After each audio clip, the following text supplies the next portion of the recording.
My name is Donald Reeves. I am the founder of an organisation called the Soul of Europe, and I'm a mediator and peace builder, mostly in the Balkans.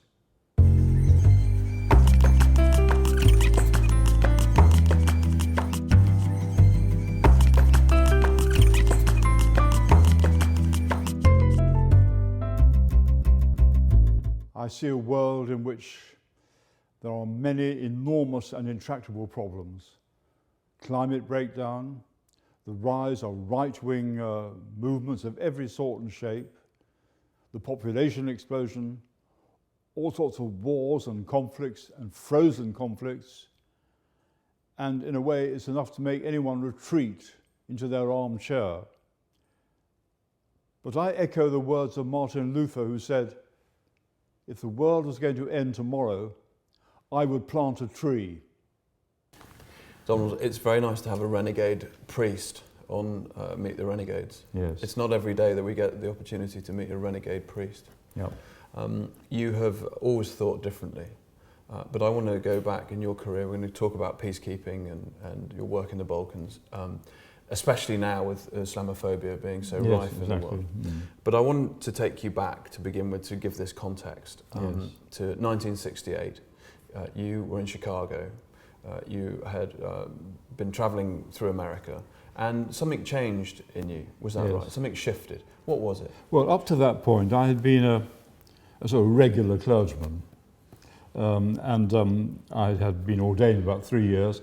I had then finished 3 years working for Bishop Mervyn Stockwood, what they used to call a champagne socialist. I worked with him for 3 years in London.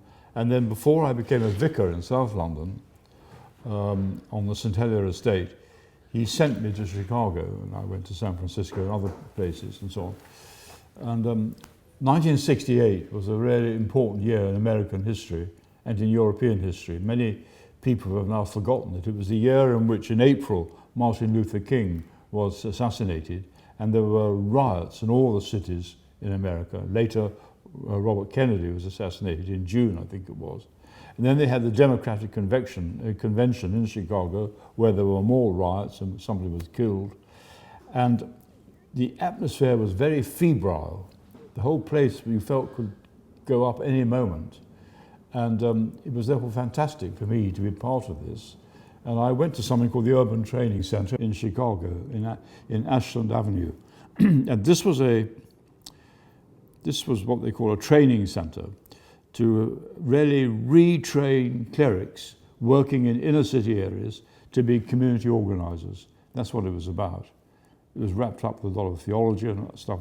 And it was a really vibrant experience for me. We had seminars and meetings and so on, and the most wonderful thing we did was the plunge. The plunge is where you were given $2 and you had to live on the streets for 4 days. And that was really good because that was like a retreat. It was a way of looking at the city, as it were, again. And what I liked about the whole Chicago thing was it made you think about what a city is. There was a lot of writing at the time and thinking about academics and what sort of a community could a city be.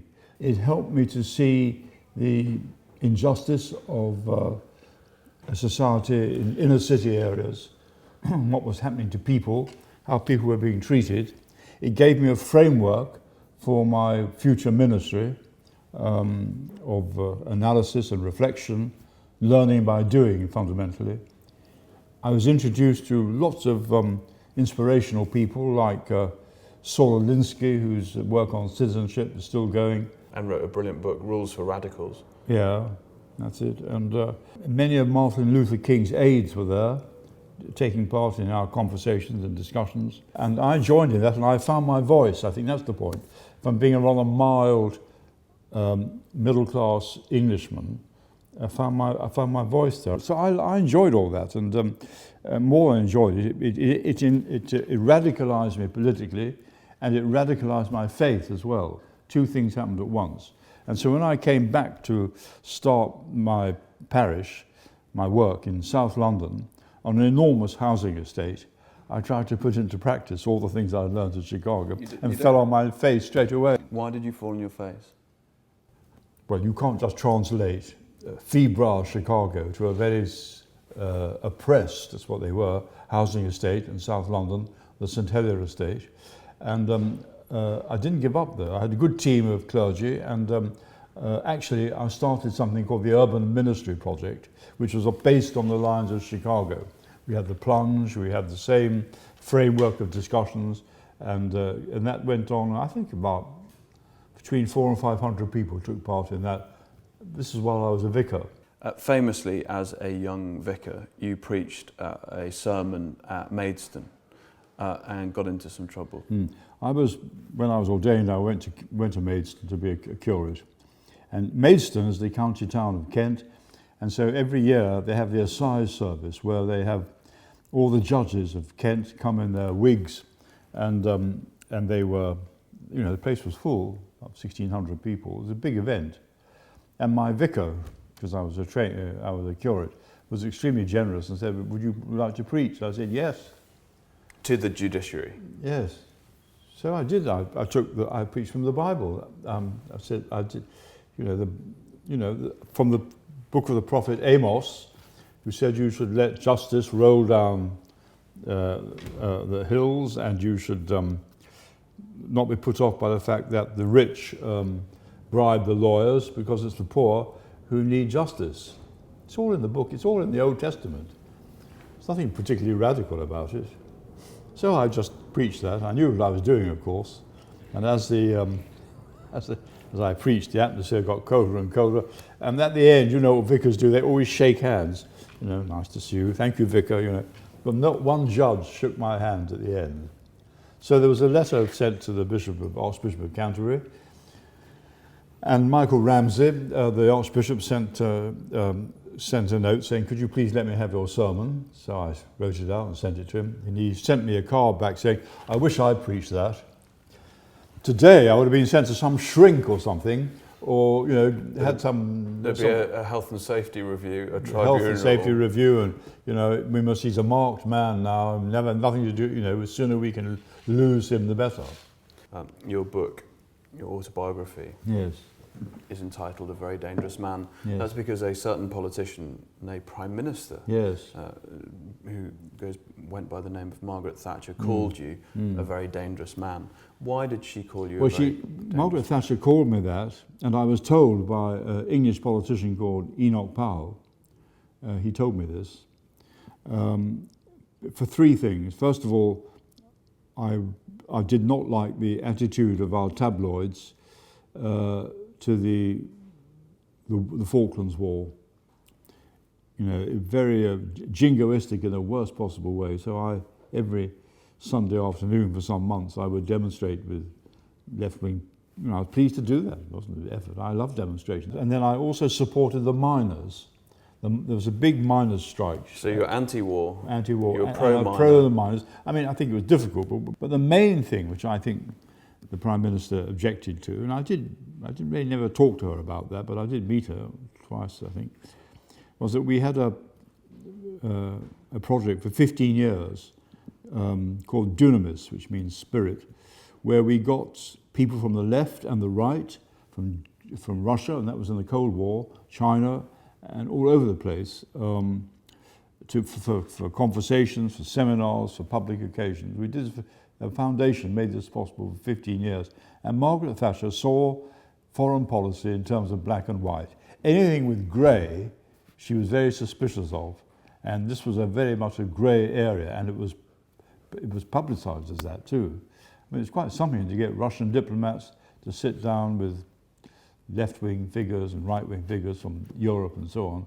And that was why she really found it dangerous. And of course, the context was that when she said that thing, the Labour Party was bitterly divided, and it was really wonderful it was ever going to recover. So there was my little church, St James's Piccadilly, the Prince of Wales was always saying things, and occasionally the Church of England. That was the opposition, And you were dubbed a very dangerous man for organising those meetings. Yeah, that's it, and for making my church a base where this should happen. You spent a long time peace building in Europe. With the philosophy that you came back from Chicago with, and all the time that you spent politically engaged in the UK, you then went and took those skills to try and bring peace to the Balkans. That is no mean feat. I mean, we went to the Balkans, to Belgrade, and then to Serbia, then to Bosnia, and then to Kosovo, because the rest of Europe regarded Bosnia as a sort of lost cause, and indeed the whole of Yugoslavia because of Milosevic. I wanted to go to a place where people were avoiding, that was the point, to see where we could be useful, where some of the stuff I've learned could be useful. I mean, when you go to a foreign country, you have to decide whether you're going to be invited or whether you just turn up. For some of our work we were invited, some of our work we just turned up. And so, you know, you've got to establish trust with all sorts of people. And we managed to do that. I mean, in 2001, we brought the entire political leadership, plus all the religious leaders of Bosnia, and the mayor of Banja Luka, which is the capital of the Serbian entity in Bosnia, to Coventry Cathedral. And we locked them up for 4 days. And no time for shopping, and even smoking was forbidden. And of course, it was all very sophisticated in the way we had a good facilitator. Yeah. And the point of that was to try to help these people to become neighbours again. I mean, many of them were former enemies, you see. So, but, I mean, when you start doing that sort of thing, the spiritual aspect is all mixed up with everything else. I mean, what is very important about our makeup as well is not just the political stuff or the inclusive way of carrying on all the concerns for justice, but also the need to develop the imagination. That is absolutely crucial to my way of operating, because the imagination is that capacity we have out of a situation, or horrible situation, to envisage a new world. And for me, the imagination does that, and how you nurture that and feed that. And one of the ways which I discovered when I was a parish priest was through the ritual, through the worship. And we spent a lot of time trying to get that right, you know, making it an experience which people would not forget. Not in some happy-clappy, charismatic, evangelical way, but in a way which touched the head and the heart and the spirit. Right. So, an awful lot of people watching this will say, but hang on, religion has caused more problems than it's solved. Well, I'm not sure about that. I don't think religion. I think religion, especially when it comes to conflicts. Yes, I think what I don't like to generalise, but I think as regards the Balkans, religion reinforced what was already wanting to happen. I mean, when Milosevic tried to hold on to Yugoslavia, he got the Serbian Orthodox Church to, as it were, assist him, not consciously, but he used the experience of the Serbian Orthodox Church to bolster up his political ambition. But of itself, religion there were not religious wars in any sense of the way, but people discovered that they were Muslim or they were Catholic or they were Orthodox as the Bosnian War and indeed in Kosovo carried on. But it didn't cause it, but they certainly reinforced the aggressive militaristic ambitions of people like Milosevic. Let's come now to today and what's happening in Europe and globally. Yes. We have jihadist actors, if you like, who are going around and all sorts of atrocities, whether it's the Paris shootings, suicide bombings. Islam is very keen to say ISIS is not Islamic. Yes. On the other hand, we've got political factions within the Christian West, if you like, who like to exploit that division and lump everybody in together, and you see the far right moving very quickly. Yes. You've dealt with this over your career. Yes. Just give us a snapshot of where you see Europe at the moment, where you see the US, and how you see this panning out. I think the fundamental question, which no one in public has mentioned about the so-called Islamic State, is what sort of a society have we created which gives rise to these young people going off to Syria and becoming a jihadist? That is the question which I've not heard anyone talk about. I mean, why should a young man or woman, sometimes quite well educated, leave everything and go to Syria? Why do you think that is? Well, I think it goes right back to the 19th century. The Industrial Revolution, the technological revolution, the society we live in now a type of materialism, a deep materialism, from which many young people feel excluded and humiliated and therefore angry, and who then are ready to be exploited by people who want to establish a caliphate or something like that. That is that's rather than everlastingly talking about the evil of the Islamic State and how we've got to eradicate it. First of all, we have to recognize that all of us are evil as well, so let's leave that aside. But we have to find out and talk much more about why in the UK or in the US or anywhere else, why is it that this phenomenon has arisen? Not endlessly analysing these young Muslims, which has been commentary and analysis, plenty of that. We need to really sit down and start thinking about how we understand why this has happened. How do you begin to start changing minds about it isn't actually about the faith issue, it's about something bigger? Because what you're getting at is it's about the economic structures, it's not about the religious fervour. It's also about identity, it's about who people are, how they describe themselves. I mean, that in terms of the religious aspect of it, that's important. And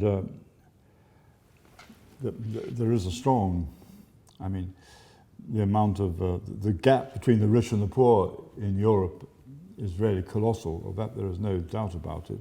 And as I said just a few minutes ago, the humiliation of people who are excluded from this gives rise to this sense of homelessness and anger. And hopelessness. And hopelessness and home, both without hope and without a home. So what do? You then destroy yourself and others around you. And that is, we have to stay with that. And we need artists and writers and poets and musicians to help people to open our eyes to see that. This is not just a political thing, it's a fundamental sickness which is taken in our society, that we are not able to take on board what I've been saying. So I think we need strong, imaginative, symbolic actions which everybody can understand. And I have just returned from Bosnia, and I'm glad to say that we, together with the Islamic community there, have rebuilt a wonderful Turkish mosque. It's probably the first time ever that there's been this sort of Christian-Muslim collaboration. And of course, people are beginning to say, this is really interesting. This is something which an 8-year-old can understand. Let's pick up on this. Nobody is, or certainly in the West, we're not doing the introspection necessary to start to unpack why we've created a society that disenfranchises so many people. Why does this society exist? I think I could get going on a sort of rant about capitalism at that point, but I think there's something else, which is a semi-philosophical point, but which I feel very strongly about. What is really acceptable to most people is what can be, at least in the public domain, is what can be measured, evaluated, analysed objectively. This type of thinking, in a way, is some of the best Enlightenment thinking, but it is this thinking which informs a great deal of what's going on, at least in Europe. It's not just a market, it's a market state we have created. And in public, everything has to be evaluated. And priced. Yes, that's right. Unless it can be measured, it's not really important. And peacekeeping. And peace building, which is what I do, is regarded as not important. No, I mean, they've already got the European Commission, the United Nations, NATO, there are about 20 organisations still in Bosnia. They've got everything wrapped up, and they don't want a flea like me coming to scratch the elephant, which are these big organisations.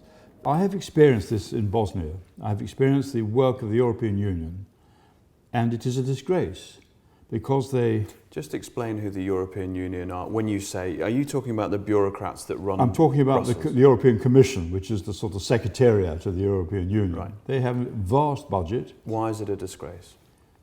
Well, for lots of reasons. One very simple one, is that the lack of self-criticism of the European Commission, and indeed of United Nations and of other large institutional organisations, is absolutely stunning.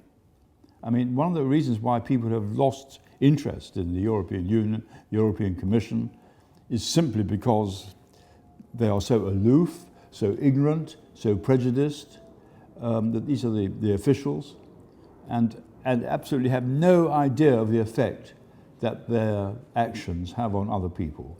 So the most important thing is to start developing some type of self-criticism.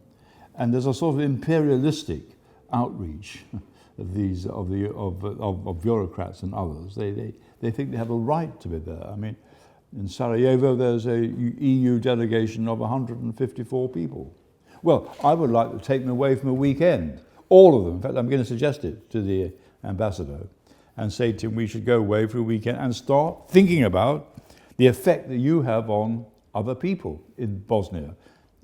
And let's see how we can become a bit more thoughtful about what we say and do, and remember the impact that we have on people. I mean, God, it's not a very radical thing to suggest, but it won't happen, of course.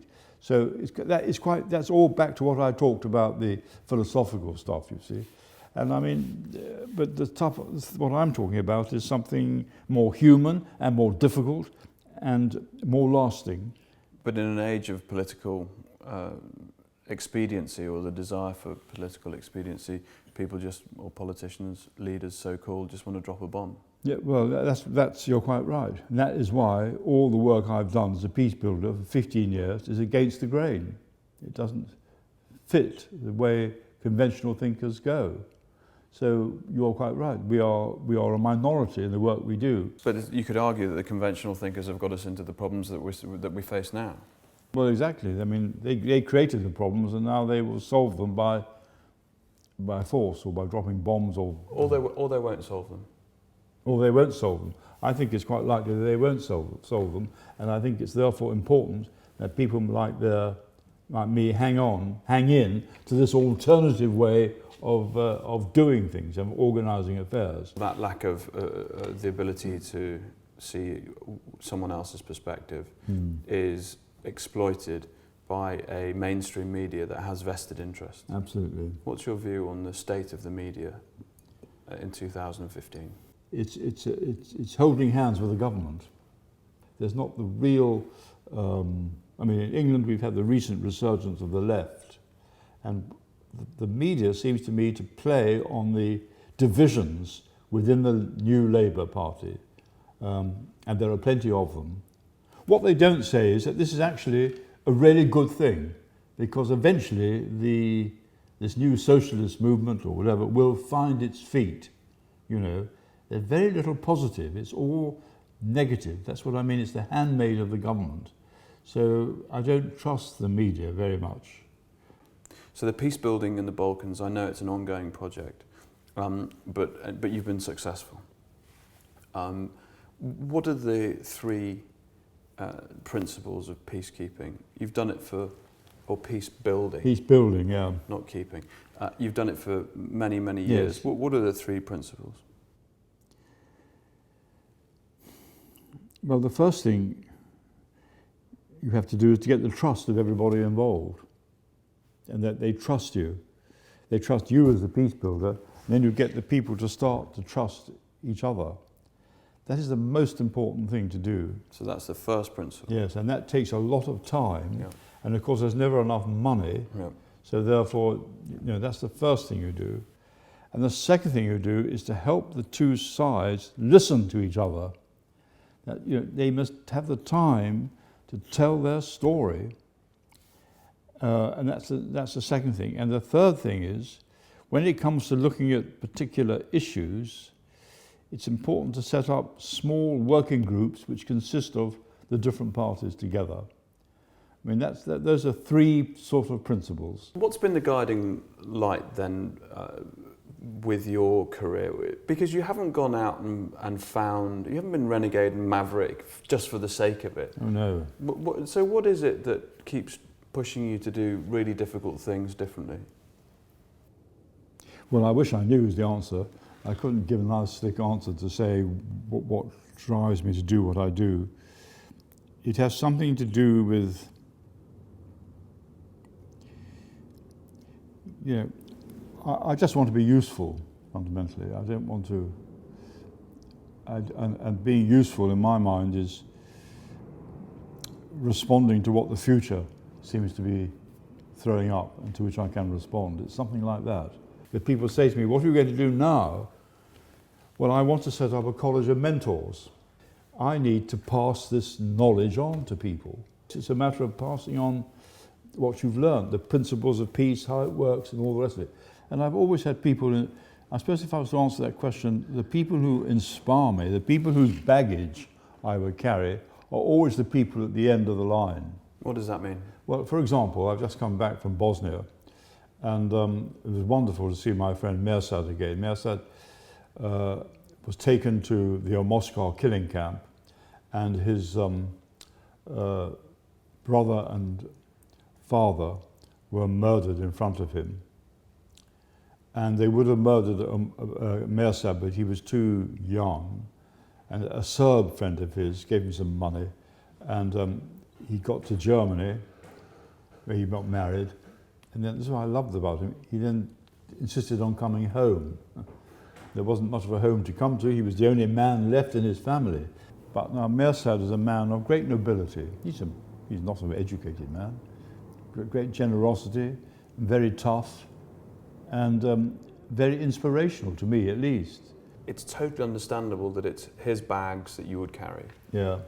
And these are the people that you find inspiring. On Meet the Renegades, we give anybody who thinks differently, you certainly do, a Renegade pin. Oh, thank you. This is it. Donald, absolutely massive career, and now you're starting another one. Yes, that's it. The College of Mentors, to usefully pass on all this knowledge. Yes, thank you, that's right. But this is for you. Yes, thank you. Thank you very much for coming in. Well, thank you very much, thank you. And congratulations on all the peace building. The world's a better place for it. Thank you. And you're a good Muslim. Right, yes, I'm a good human being, I hope.